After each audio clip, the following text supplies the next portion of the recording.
The last couple of weeks, we are actually a very respected nation again. I ended the last administration's de facto arms embargo on over $1 billion in military assistance for Israel.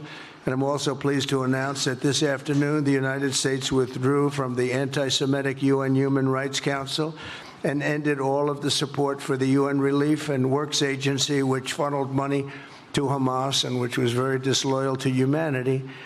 তবে মার্কিন প্রেসিডেন্টের এই প্রস্তাবের বিরুদ্ধে অবস্থান নিয়ে Hamas বলেছে এই উদ্যোগ বা প্রস্তাবনা গাজার ফিলিস্তিনিদের জন্য ক্ষোভের কারণ হতে পারে।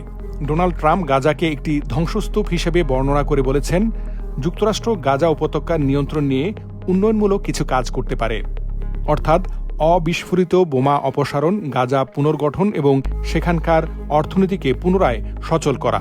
ফিলিস্তিনের গাজা উপত্যকা অনেক দশক ধরে মৃত্যু ও ধ্বংসের প্রতীক হয়ে আছে উল্লেখ করে তিনি এই অঞ্চলটিকে দুর্ভাগা হিসেবে অভিহিত করেছেন।